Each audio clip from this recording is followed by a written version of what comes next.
For the next session, so we have one moderator and also two speakers for 3 p.m. session. So it's on the topic for smart city and the future of sustainable urbanism, PropTech challenges and opportunities. So I saw some familiar faces, Jason and also Angela. So hello, hi. Okay, so let me introduce them. So our moderator today, Jason Ding. So he's a co-founder and CMO of mHub, listed as one of the 12 hottest fintech startup according to FinTech News. So he's also the Asian Startup Award 2021 finalist in the Founder of the Year category. And mHub powers digital transformation in property with end-to-end solutions. The platform captures 40% of Malaysia's total primary residential transactions. Current accumulated bookings are 296,000 plus from close to 2,000 projects with a total value of USD 30 billion. Wow. So next on the panelists, so we have Angela Q. So she's the group CEO of eBoss Group Holdings. She's also founder of My Living platform, the vice president Malaysian Proptech Association. So she designed and developed SaaS platform with ecosystem business model, and this platform has grown 300% year over year. The platform gained 90% retention rate, which is also the key of a successful SaaS product. So her philosophy is technology is to empower human, not to eliminate it. Build something great and be proud of it. And the second panelist, we have Hasniza Muhammad. So she's the Director, Digital and Technology Innovation of UEM Sunrise Berhad. Prior to her current role, Hasniza is also the GM for Group Digital Center of Telecom Malaysia. So over the 22 years of professional experience in digital, customer service, experience transformation, and commercial leadership. Wow. So we have some powerful speakers today. So let's not wait further. So I will pass the stage to both of you. Thank you. Thank you, Toby. Thank you for that really good introduction. And so good to see both of you. Hasniza, good seeing you again. And Angela as well. Wow, I think really sometimes it takes events like this for us to find excuse to connect. Yeah, although it's online, but that's the next best thing compared to in person. So today's topic is a very exciting one. We're talking from at least from now until 3:45. We're talking about smart city and the future of sustainable urbanism, PropTech challenges and opportunities. So if I was just thinking back, you know, when talking about sustainability and talking about what we're doing for Mother Earth and what initiatives. I remember when I was young, I used to see, people will have concerts and have those Earth Day and different things. But it's come to a point right now that ESG and the SDG goals are becoming more and more prominent, and it's becoming moving towards something that all of us can no longer ignore, because it is about the future of our very Earth planet. There's only one Earth now. There's no Earth 2.0. There's only Earth 1.0, and that's it, right? So we have to take care of it. So I just want to maybe again welcome you guys, both of you, to the stage, and maybe ask this first question. How do you see things moving in the global sense? You know, any good reference? You know, the global shift towards ESG. What are your overall thoughts? And do you think we're on the right track? And are they realistic? Maybe I'll start with Hasniza. Right. Thank you very much. Can you guys hear me? All right, cool. Loud and Thank clear. you very much. Yeah, Jason. I mean, just to let you guys know, I know this is our topic. Jason is one of our partner for the UM Sunrise. He has been helping us. So thank you very much, Jason. I mean, it's great to see you again. And yeah. Angela, I think this is the first time meeting you. I mean, it's great to join this panelists. Okay, so back to your question, Jason. I think all of us are quite aware when you talk about the UN SDG, whereby we talk about sustainability development goals. There are 17 goals that were set by the United Nations by 2030. And then even in Malaysia, we are quite familiar with ESG, which is stand for environment, social, and also governance. And Malaysia being one of the member from 193 members of UNs, we are dedicated to adopt UN SDG Agenda 2030, whereby it's a universal call for us to action in order to end the poverty and then protect the planet and obviously improve the life and prospect of everyone. But however, I was reading one of the article by the KPMG in 2022. I mean, it's interesting to see that we talk about USG. All the CEO mentioned that actually, yeah, the ESG is part of the agenda. In fact, it's a main agenda. But 38% of them in the report stated that they're having a difficulty to articulate the ESG story of the companies. So that's why globally, I mean, although everybody wants to go into ESG, some of them might have started, but actually they didn't know actually what they're doing and how to support that. But Jason, back to your question, I think it is achievable. I mean, it's for the future generation. Like you mentioned, there is no such thing as a planet 2.0, right? So it's our responsibility to make sure that we seriously take into consideration the ESG because we don't want our future generation to suffer because of us. Yeah. Thanks for sharing that thought, Hasniza. I think really, as I mentioned in my opening as well, it is a conversation that's been ongoing for decades now, right? A lot of people have been trying to push for change and for us to be more equitable and to actually, but I think it only started to take shape once money is put behind it, on there's political will and there's policies put on the UN level. Then there is more concerted effort, and it's being taken very more seriously. What about your thoughts, Angela, as someone who's observed? We start off in the global scene before going to Malaysia. What are your own observations, Angela, about our direction towards an ESG globally? Hi, Hasniza. This is first time we meet also. Yeah. It's my pleasure to be on the same stage with you. Yeah, come back to the topic, because I have done a lot of studies about these smart cities and versus SDG. So coming back to whether it is realistic. All right, so let me repeat. The objective of the SDG is there are three objectives. First is to end the poverty. Second is to protect the planet. Third is to make sure that by 2030, all the people are enjoying the peace and prosperity. All right. However, the challenges are in the reality. What are the challenges that we are facing? The first will be the climate change. The second is the loss of biodiversity. Number third will be rising of inequality. This is rising and it's pretty sad actually. Lack of data to define the methodology to improve everything. And the last one, which is the saddest one, is the war. Oh. So so many people are trying so hard to want to achieve the goals. However, the 5 challenges that I mentioned is like any small thing that happened, it's just like taking us back again. Like we have to start all over again and do again. But I think smart cities implementation is one of the hope that every country should look at. In a global view, there is a big gap, I feel, between the country of Western country and the country in Asia and Southeast Asia. So we can see that by in year 2021, the top 10 smart cities in Smart City Index, the top 10 smart cities, there are only 2 cities in Asia. All right, and 4 to 5 of them are in Europe, where Switzerland itself, they have 3, all right? Then other countries like, we have, of course, number 1 is Singapore, which is at least something that we can proud of.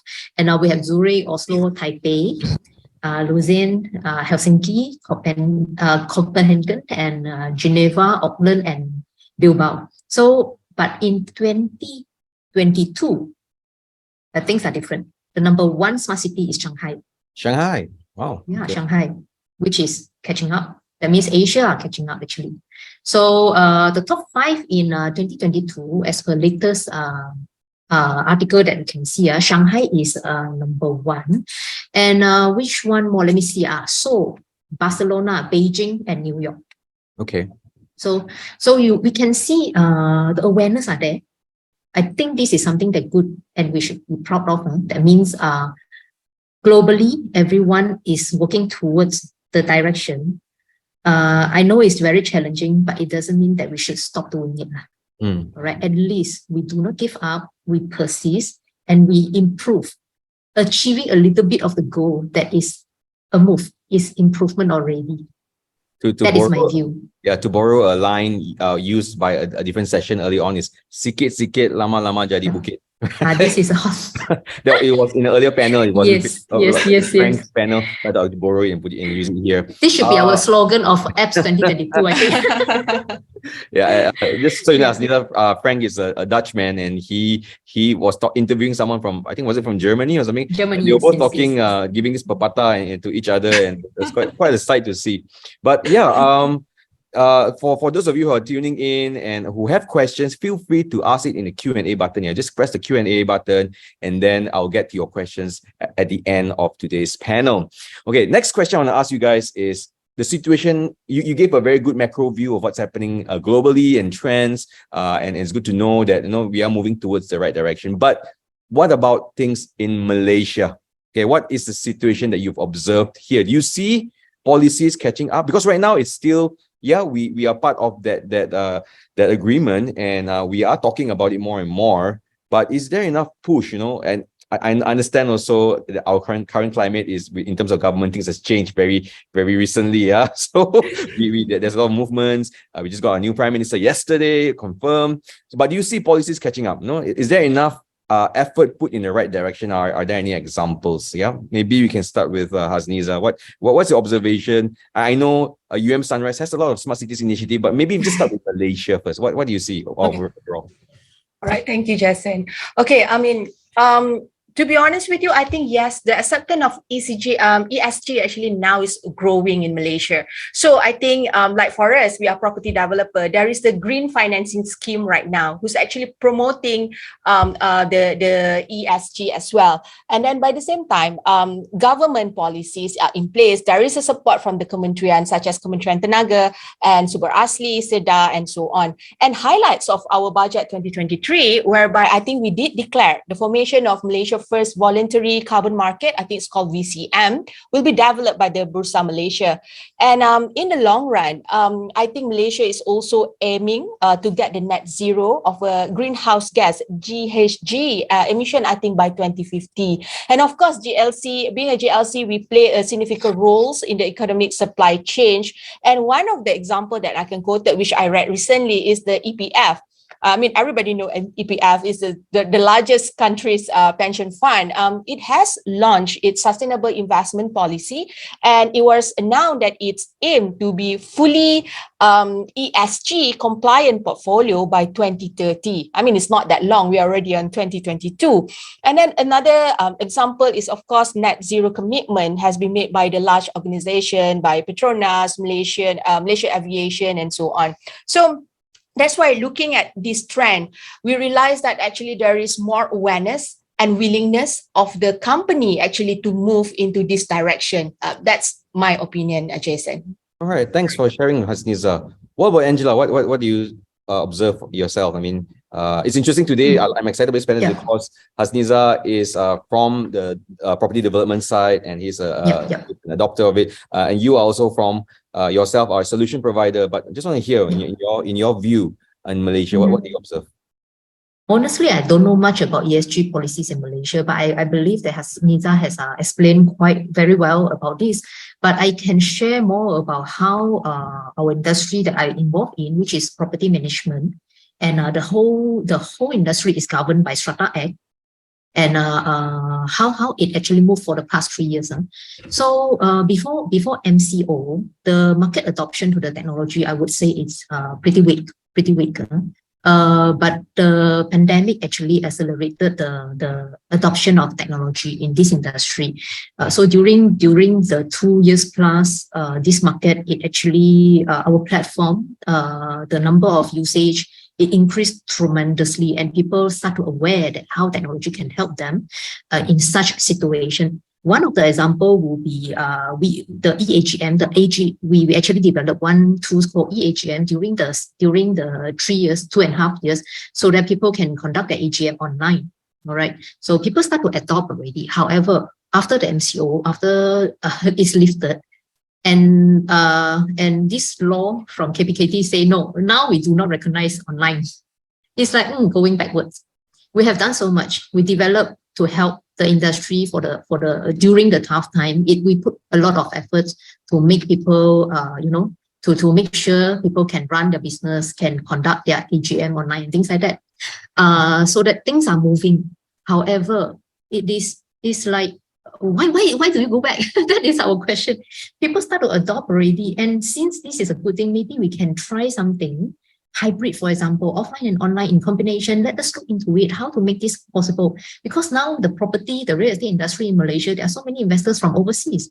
Since this could be something that can help overall industry, why not we look into it to improve, change some of the rules in Strata Act, for example, to adopt the technology into that industry so that we can move forward. So all this move, it can help the adoption of the technology in the industry. And from here, then we implement something new towards smart cities, ESG, so that, they don't go back.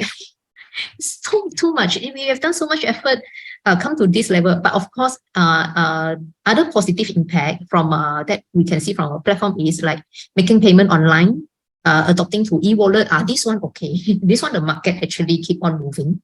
But some of the rules where it is governed by act and things, no, it go back. So this is what I can see. It's not that we want to improve only, it can help, but the government really have to look into something that the whole society can move together. I would say this is not one-sided. Sure. Yeah.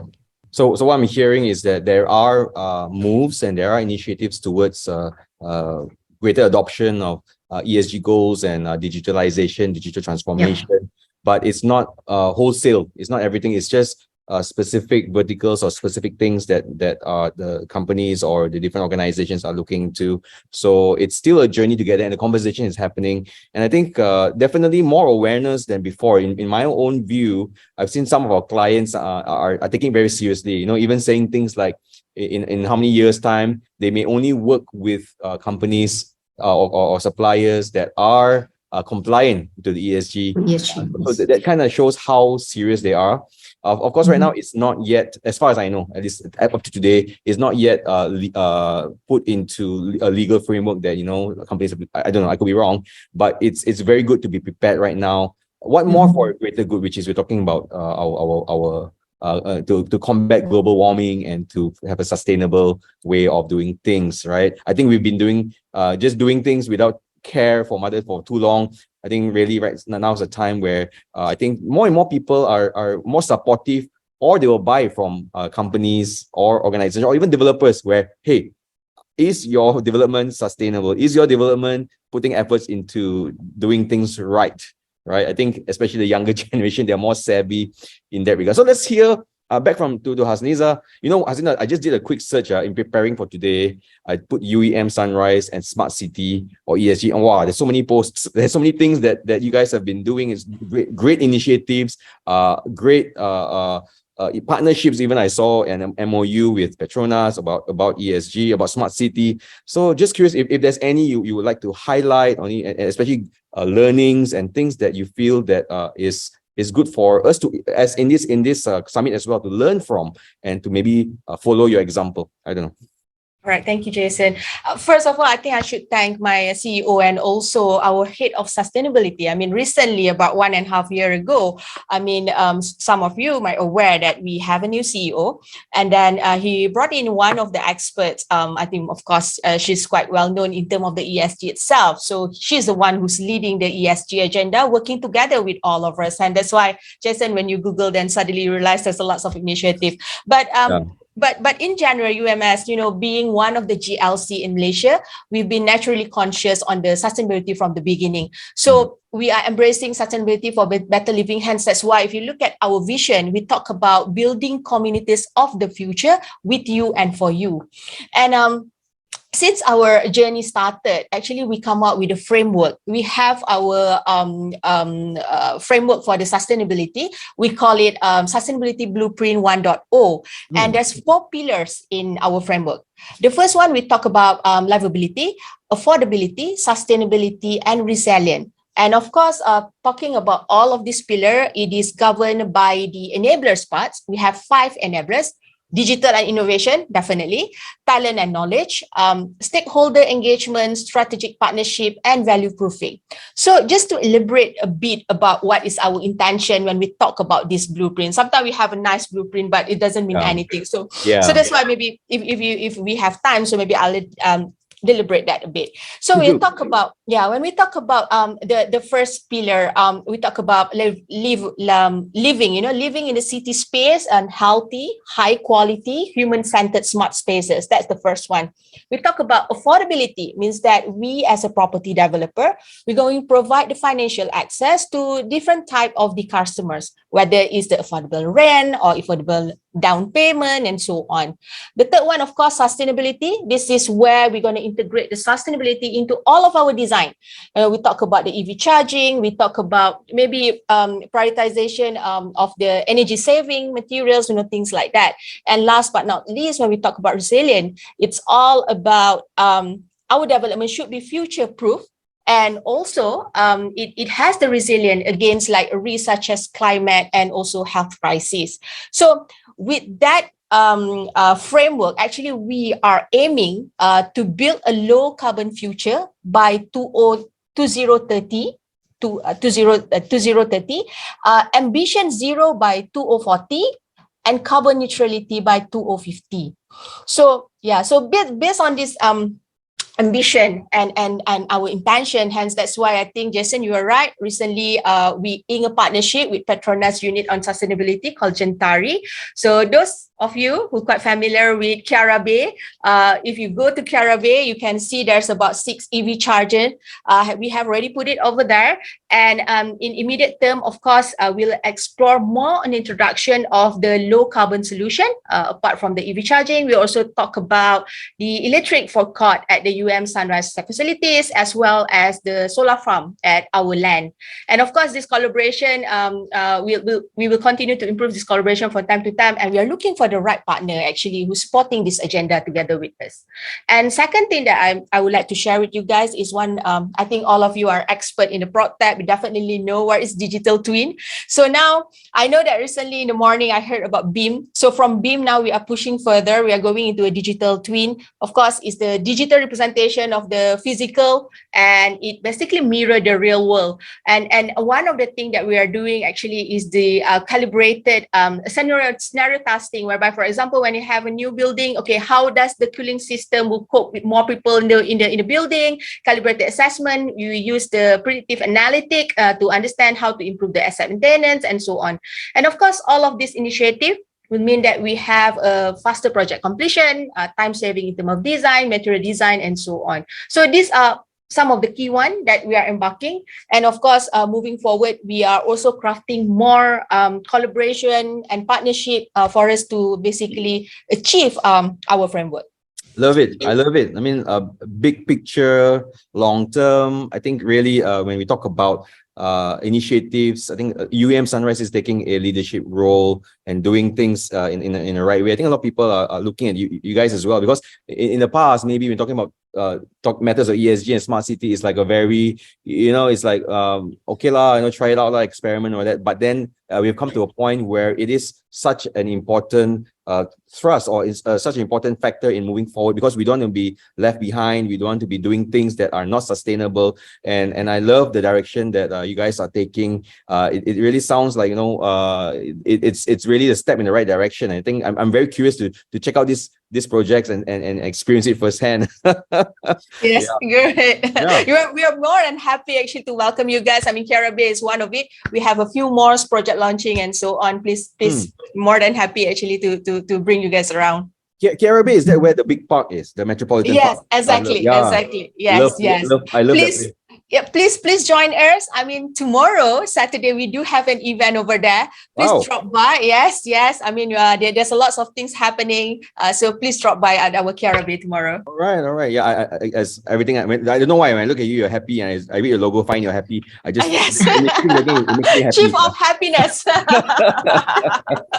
Okay. What about you, Angela? I know you mentioned a little bit about how eBoss, you've been doing some things, and some things are accepted and moving along, but some things are a bit of a reverse or whatnot. Yeah. I just want to hear from you. I mean, what else are you doing as a PropTech company, or what you've observed among your clients in regards to whatever since I shared, smart city adoption and ESG goals? Yeah. You are asking the same question to to both the speakers who come from different perspectives, which is very good because UEM Sunrise is the operator, the executor of ESG, but we are the one who providing solution for them so that they can implement. And yeah, overall, that means we can partner in this sense so that we can carry on and we can execute ESG. So, but for us, we are actually providing solution for the past 4 years in the property management industry. So this is what I observe. Before the pandemic, we need to educate the industry. That means before we showcase our product, we need to explain first why they need this, you know, because this one can help you, because you need this, because future, this is a trend and things like that. So we spend so much time, half of our time, to explain why they need this before show them what we have. So however, during MCO, this is really accelerate the technology adoption. So after MCO, when we meet client, they straight away say, okay, show me what you have. They already know why they need it. So I think this is a good sign. That means the whole society is moving towards the same direction, the good, correct direction, I would say. And now we actually, after MCO lifted, this is what we found out. Starting early of this year, the inquiry that we received from the industry, they are not asking for basic features already. They want smart this, smart that, I want automate this and that, I want to connect to IoT. Wow, it's like, wow, suddenly everyone becomes so mature and they know why the technology is so important and they're asking for more.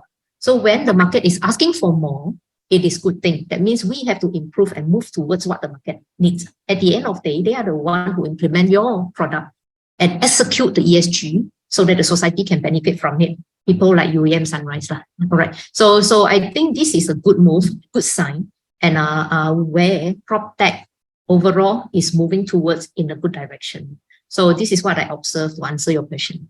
So earlier on, you were saying that a lot of business owners in the past, they find it hard to articulate their ESG goals, and then now it's come to a point where they're a bit more educated, but still, I think we still have some way to go. No, we're not yet experts, right? We're still getting the hang of it and trying to see how whatever they do is impacting I would say without these 2 years, it will be even slower. It's like the whole industry is like, they will ask, what's wrong with paper? What's wrong with Excel? You know, this kind of argument. We are spending time on explaining this, which is no point. And now, I would say the older generation, they can see the importance of technologies. So what they do is they actually hand over the seats or the rights or the decision maker to the younger generation. So now the client that we meet, a lot of them are actually changed to younger generation, where we are actually aligned in our mindset on how we should move forward. So it actually accelerates the whole industry moving towards this direction. So I think in Malaysia, this is a good thing that is happening. So there's greater awareness because it's a younger mindset who have been educated or inundated with this kind of information. And also maybe perhaps they are the ones that are going to inherit the earth, and then they are children, right? So the impact is more direct. But maybe just follow up a bit more, Angela, on your point. What kind of solutions that you companies like yourself, property management, what kind of impact in terms of ESG? How do you help companies with the ESG goals, or what kind of smart city features are we talking about here? Because I understand, yes, the paperless digitalization is one of it, but any other things that are in place, like you mentioned IoT, is there something along those lines? You know? Yeah, this is within our roadmap. However, our biggest picture is to develop ecosystem in a smart community. Okay, so because we know we actually living in a community that we cannot stay alone. We cannot live alone, especially during MCO, when we have to buy things within 10 kilometers, and suddenly we found that, hey, our neighbor actually supplying this. All this while I run so far away to buy something that my neighbor is supplying. So things like this, it actually bring our awareness to open our eyes and see, hey, what are the things that I can get from my neighborhood or my community? Actually, I do not need to travel so far. And in return, we actually reduce our commute time, for example, and we help the society, we help the community to raise, you see, because our solution is actually moving towards this, because you see a smart city index, when they evaluate how good is a smart city, the marks, the score of the smart city, in technology part, they do not evaluate how many data center you have, how many server you have, how many devices you have, you know, they do not evaluate on this angle, but they evaluate how the technology help this city or the community to sustain in terms of communication, improve the efficiency of traveling, the traffic, and all this, how any app or technology help the people or the citizen of this smart city to live better way, make a better decision. I buy things from the shops outside my house instead of going very far away. So things like this, we are moving towards this direction to build the ecosystem so that it is a sustainable ecosystem. Great. Okay, once again, for those of you tuning in and watching this panel, feel free to ask your questions. There's already one which I'll ask later on, but just click the Q&A button and we will address it towards the end. So Hasniza, this time you mentioned many different initiatives that UEM has embarked on, many different MOUs, many different programs, and it's all very exciting. I just want to hear or get a sense of how many of those that you've seen has really resulted in a positive impact, or case studies which you've implemented and then you've seen a change or a reduction of either carbon footprint or cost or whatever it is. I just want to hear from you, because it's a broad topic, smart city and ESG. There's many different components to it, but I just want to see which ones comes up to mind for you, and also be as an encouragement to others as well to also follow suit. Yeah. Okay. I think one of the initiatives that I can share straight away is our in-house development of one of the apps. It's called Process. So the idea of Process is, before this, anytime you do any health inspection in your office, I mean that's part of being a property. Security is always number one, and then every time we go to the project, actually there's a security aspect that we have to look into. So we developed a simple app called Process. And Process is basically not just for our internal staff, but it's also for our contractor who's working on the project and so on. And by having that, actually, we realized that all of our reporting is now automated. We get all of the information required. I mean, what are the things and criteria that need to be completed just, real time. So when we see that, we realize that we started to reduce, of course, the carbon footprint and all, using papers and manual and things like that. That's number one. And number two, with our aggressive effort on the ESG right now, with our blueprint and so on, you can see that recently we just back home one of the award called Highly Commended Award under the large organization category for the Sustainability Business Award Malaysia for 2020 and 2021. So not just that it's happening in our project, people are seeing it, but other people also recognize that actually we are going into this direction, and hence I think that's why we received the award recently. Congratulations for the award. Thank you. More to go. I'd like, just now, Angela, Jason, we talk about sometimes the intention is there, but not everybody moving toward the right direction. But what I can say is now there is an improvement, and you're right, Jason, it's all about the journey. Same with us. We started from nothing, but now you can see that some of it has started to show the impact. Positive impact to us. And it's good to see policies and recognitions and awards like this puts in place so that people will see the value of such initiatives and also realize, be educated in their mind. It's not just about leveling up in terms of technology, but leveling up in our minds. That sometimes is the hardest to update, upgrade. Exactly. Exactly. Okay. There's a question that in chat that asked, right, from Azman. It's a good question. Azman Muhammad Sofian asks, how achievable is our 45% target by 2030, taking into consideration the concerns raised by many SMEs on the cost requirements to comply to SDG? Do you think that this is a case that the initiatives towards compliance is expensive? I don't know, anyone of you, Angela or Hasniza? Yeah, Angela, why don't you try? Okay. SDG, smart city, smart whatever it is actually ongoing forever project. That means there is no boundary, and it could be a mega project, but mega project does not mean you need to make a big step. So you can start with a small step. Every year, every quarter, you improve certain part of the society, or even your small office. You see, everyone is playing their parts. And the cost requirement, for example, if you decide this year we allocate this budget for the IT, and we let's allocate partial of it is to improve ESG. That is one thing. And secondly, there are a lot of solutions out there nowadays is on subscription basis, which actually subscription basis. That means we are leveraging on everyone's effort to pay for the cost of the technology. And if everyone aware about this and pay for the subscription, then the whole society will get improved and raised, and it will uplift the whole society. As simple as that. So we play our part. For example, the budget, we allocate 20 to 30% is to improve certain part of ESG that we want to improve, the light, change to LED or whatever, the IoT or whatever, this part, and we look for any solution. If cost is a matter to you, maybe look for solution of subscription. All right. And commit to it. That's the thing. Subscription is a commitment. And commitment not only by you, it's a commitment by the solution provider as well, because that is a huge cost for us. But we are taking on the effort of leveraging everyone's effort. So if everyone is putting the effort into this, including the cost, then the society will be uplifted. That is the concept of subscription. So the mindset, that is my answer.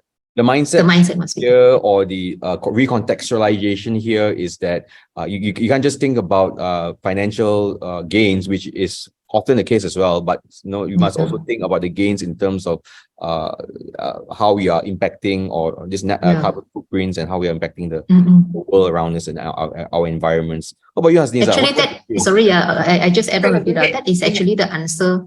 A realistic answer about the cost, how we distribute to it. But on top level, we must really think about the cost of not implementing it. This is something that we emphasized yesterday, because it's going to be a lot of ESG compliances. So in future, there could be, a lot of like penalty or whatever to non-ESG compliance. So instead of waiting on that day, why not we start now? Yeah. So it is broad strokes, and of course, there, like any implementation of any technology or any policies, there are small things and there are big things. Small things like just using digitization or whatever, or bigger things like what Sunrise is doing about EV charging. So I mean, there are different levels. Big and small, But like I think like you rightly put it, it's best to do it now and get into the groove of it and do it now while it is still not yet a hardcore legislation, because later on the impact of not doing it would maybe cost your businesses opportunity cost, and not just that, but also final penalties and fines, because you're finding it hard, you're shocking the system and not being able to adapt fast enough. That could be a huge cost. What are your thoughts on in the future? Yep, exactly. So I mean, that's one of the challenge when we talk about sustainability. They always say that sustainability is very expensive, but actually, I have to agree with Angela on this part. If you look at when we move into the technology, sustainability basically related to technology. Technology is there basically to improve your process. So efficiency in the process means that in a way, it's like we doing things faster. In a way, it's less energy to be used, hence it's just a saving. So, of course, if you look at one perspective, it's more expensive. But when you look at the impact of it, in the long run, this is where actually you realize that actually ESG, technology, and so on actually is key, especially when we move forward. And just now, Jason, because you talk a bit about the awareness and adoption, I would like to add a bit on that. So, it's interesting now that we are moving towards the right direction, although it's still a journey. And when we talk about awareness and adoption, sometimes it's require everybody to work together. Simple analogy, if we do it by ourselves, no company will be able to accomplish the climate change. So it's require everybody actually to work together. And for example, since we are at the Proptech events, right? So we can build a digital platform where the diverse industry participants actually may collaborate and reclaim the waste and convert it into a value. This is just a simple things where I don't think we have to spend too much on that, like kita semula, waste partnership, things like that. So this is how actually we start small, and then from time to time actually we continue to improve it. That's my thought. Right. So I saw an interesting image recently. It's about, again, the mindset change, right? And it's quite cool because it's a visual of a deer on a road. So the question is, the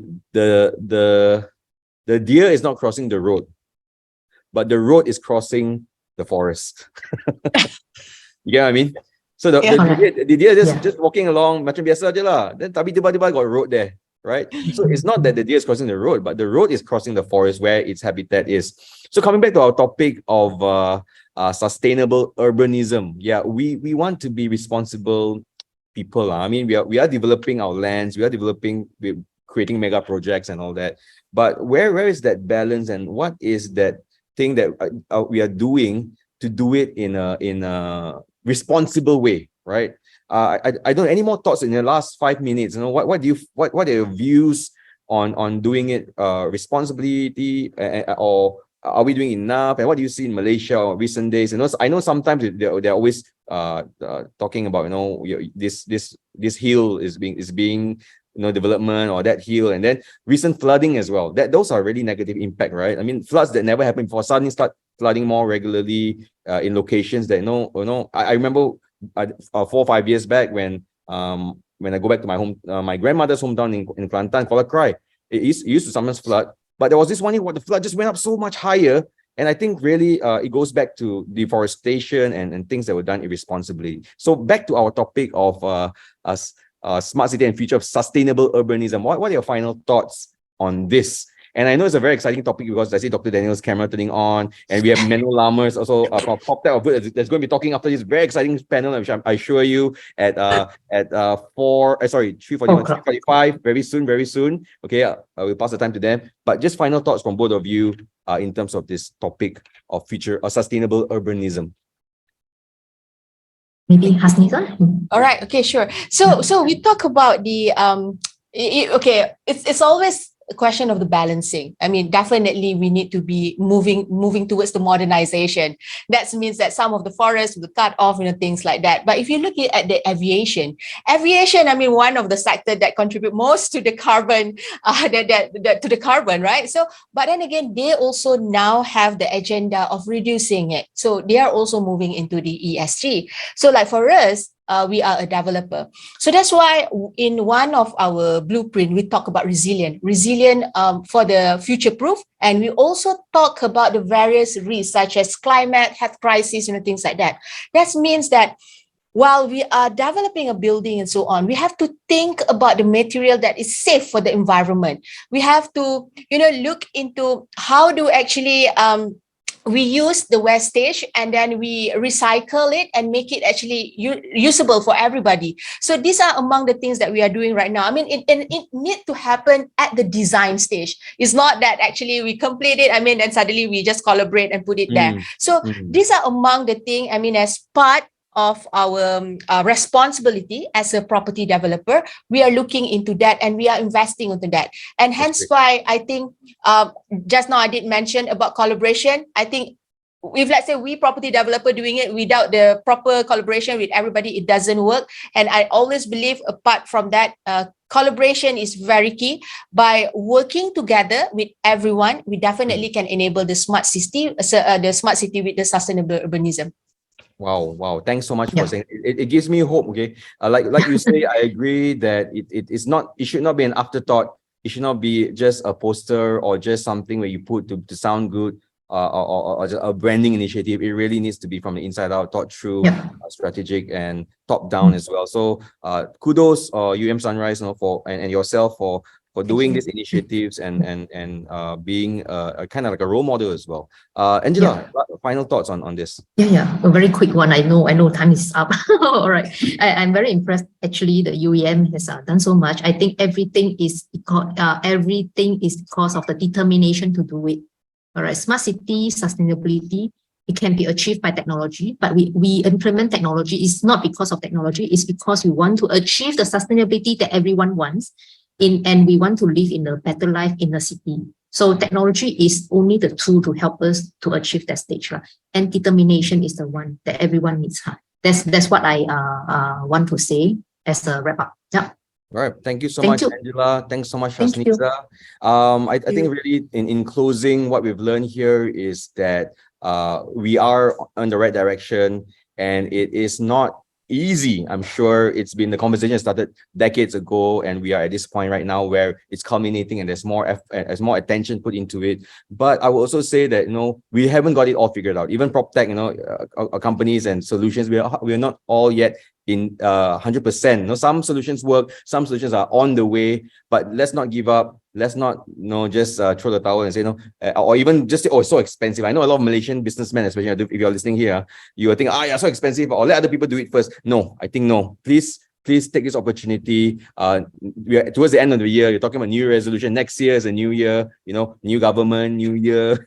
So let's think about how you as an organization, as developers, as policymakers, or you whatever role you play in property ecosystem, you can play a part and you can make things better. And not if not for you, for your generation, for the next generation. Yeah. The future. So it's 3:45 now. I'm going to pass the baton to Toby, and as well as Dr. Daniel and Menno Lamas from PropTech for Good to take over, and I'm sure the conversation will carry on almost seamlessly, right? Almost seamlessly. So thank you, Hasniza. Thank you, Angela. All right, thank you. And on to Thank you. you so All right, much, bye. speaker. Thank Bye. you. Thank you.